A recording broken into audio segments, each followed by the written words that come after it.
नमस्कार, आप देख रहे हैं आपका अपना युग करवट न्यूज चैनल। आपके साथ मैं हूं शोभा भारती। आइए चलते हैं खबरों के पोस्टमार्टम की ओर।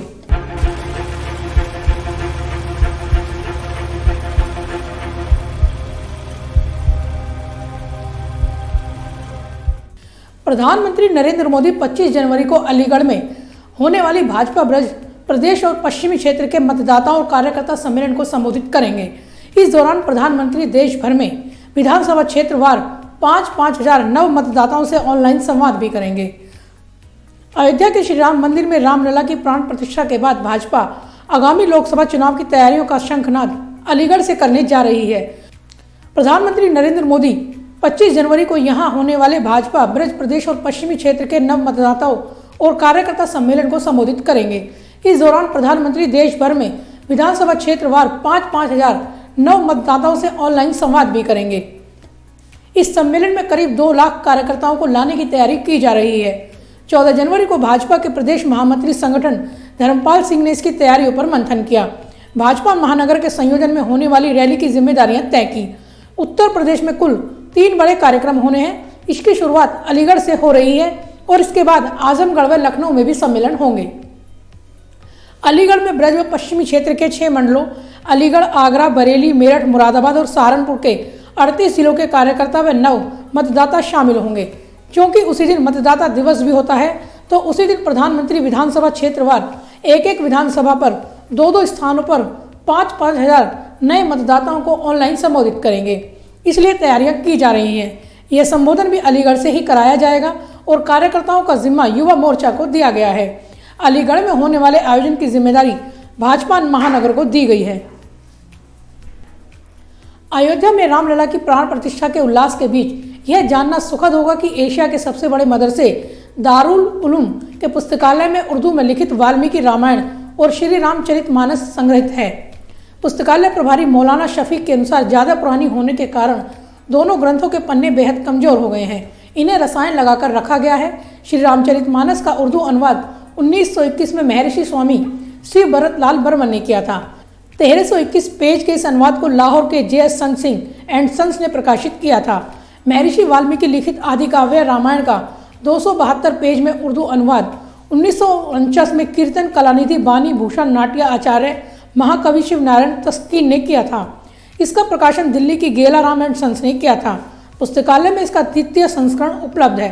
पुस्तकालय प्रभारी मौलाना शफीक ने बताया कि अधिक पुरानी होने के कारण दोनों ग्रंथों के पन्ने बेहद कमजोर हो गए हैं। इनका रंग तक बदल चुका है। इन्हें रसायन लगाकर रखा गया है। दोनों ग्रंथों को शोकेस से बाहर निकाल कर देखने के लिए संस्था के बड़े ओहदेदारों की लिखित अनुमति लेना जरूरी है। इसके बिना इन्हें दूर से ही निहारा जा सकता है।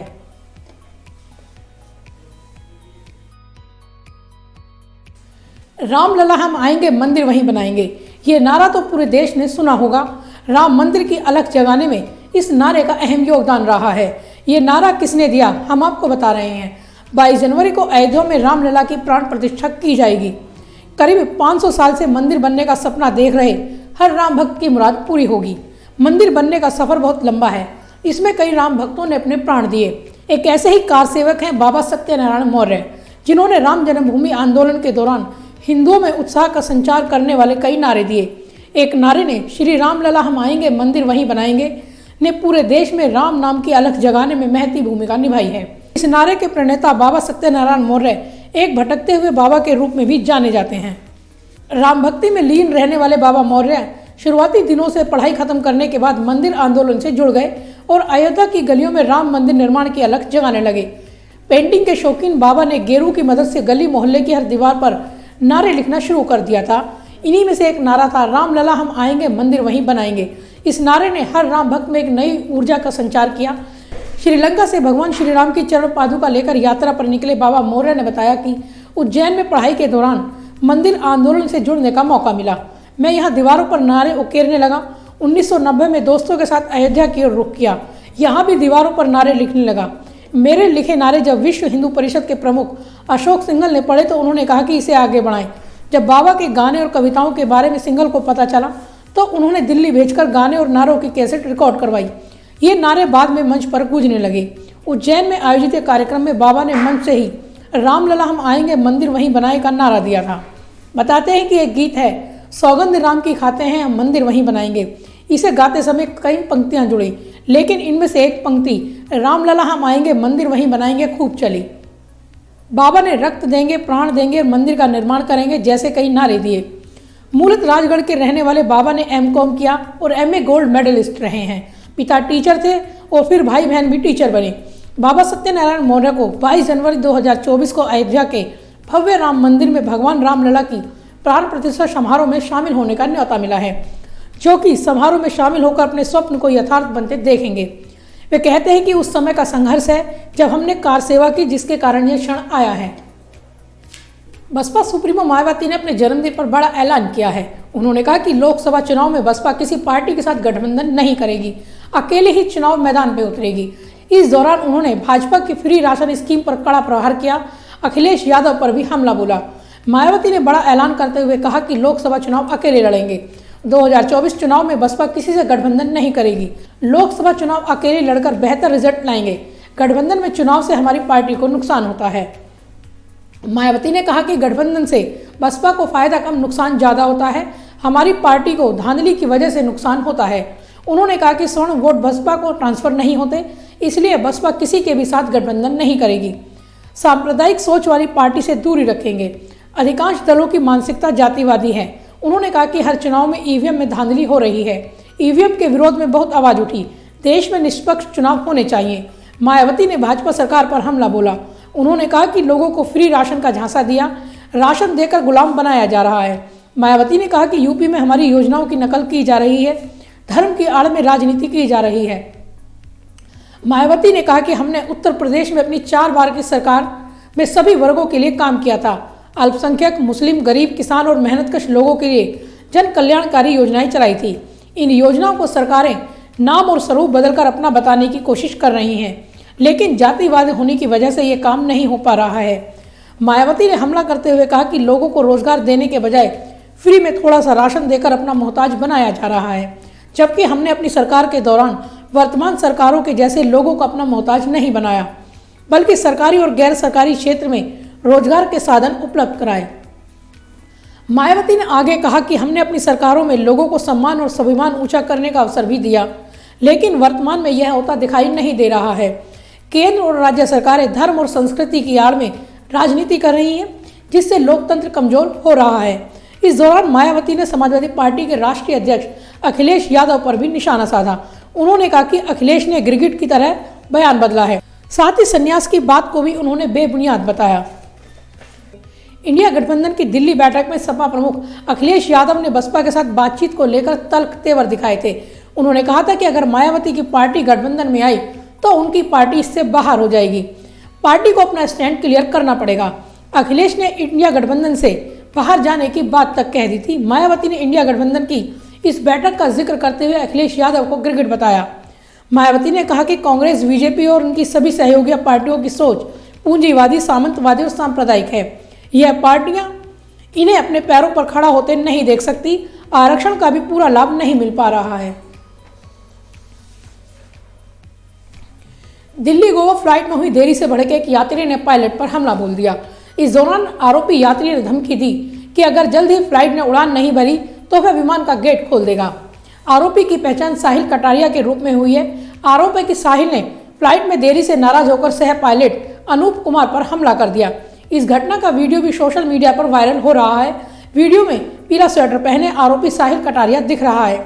जब सह पायलट अनूप कुमार यह बताने आए कि फ्लाइट के उड़ान भरने में अभी और देर लगेगी, इस पर आरोपी साहिल भड़क गया और अपनी सीट से उठकर पायलट के पास पहुंचा और उन पर हमला कर दिया। इस दौरान भड़का हुआ यात्री बोलता है कि चलाना है चला वरना मत चला। इस दौरान एयर होस्टेस बीच बचाव करती दिखी। घटना इंडिगो की फ्लाइट में घटी। विमान दिल्ली एयरपोर्ट पर 10 घंटे से ज्यादा समय से खड़ा था और इस बात से आरोपी नाराज था। हालांकि पीड़ित पायलट की शिकायत के बाद आरोपी को दिल्ली एयरपोर्ट से हिरासत में लिया गया। पुलिस द्वारा हिरासत में लेने के बाद आरोपी घटना के लिए माफी मांगता दिखा। वहीं फ्लाइट में पायलट को पीटने पर घटना पर लोगों ने नाराजगी जताई। सोशल मीडिया यूजर्स ने लिखा कि कोहरे और मौसम पर किसी का बस नहीं है। यात्रियों को यह समझना चाहिए कि यह उनकी ही सेफ्टी और सावधानी के लिए है। बता दें कि पूरे उत्तर भारत में इन दिनों भयंकर कोहरा पड़ रहा है, जिसके चलते बड़ी संख्या में दिल्ली में फ्लाइट की उड़ानों में देरी और कई फ्लाइट रद्द हो रही हैं। आज भी 168 फ्लाइट दिल्ली एयरपोर्ट पर देरी से उड़ान भरी, तो वहीं 100 के करीब फ्लाइट्स को रद्द करना पड़ा। साल 2020 से अमीरों की दौलत दुगनी हुई है, तो वहीं 5 अरब लोगों की आमदनी घटी है। चैरिटी ऑक्सफैम से एक रिपोर्ट जारी की है जिसमें दावा किया गया है कि दुनिया के सबसे 5 अमीर लोगों की दौलत साल 2020 के बाद से अब तक बढ़कर दुगनी हो गई है। यह रिपोर्ट वर्ल्ड इकोनॉमिक फोरम की दावोस में हुई बैठक के दौरान जारी हुई थी। रिपोर्ट में कहा गया है कि दुनिया के शीर्ष 5 अमीरों की कुल संपत्ति साल 2020 के बाद से अब तक 405 अरब डॉलर से बढ़कर 869 अरब डॉलर हो गई है। इन सबसे रईस लोगों की संपत्ति हर घंटे औसतन 1 करोड़ 40 लाख डॉलर की दर से बढ़ी है। ऑक्सफैम का कहना है कि वहीं 2020 के बाद अब तक 5 अरब लोगों की आमदनी घटी है और गरीबों की संख्या बढ़ी है। बताया गया है कि अमीरों की संपत्ति साल 2020 के बाद से औसतन 3.3 अरब डॉलर तक बढ़ी है। गौर करने वाली बात यह है कि यह बढ़ोतरी ऐसे समय में हुई जब वैश्विक अर्थव्यवस्था के हालात अच्छे नहीं हैं। साथ ही कोरोना महामारी से भी दुनिया प्रभावित रही है। रिपोर्ट में दुनिया भर में बढ़ रही आर्थिक असमानता को लेकर चिंता जताई गई है। जिन अमीरों की संपत्ति तेजी से बढ़ी है उसमें LVMH के चीफ बर्नार्ड अर्नोल्ट, अमेजोन के चीफ जेफ बेजोस, निवेशक वारेन बफे, ओरेकल के सह संपादक लैरी एलिसन और टेस्ला के CEO एलन मस्क का नाम भी शामिल है।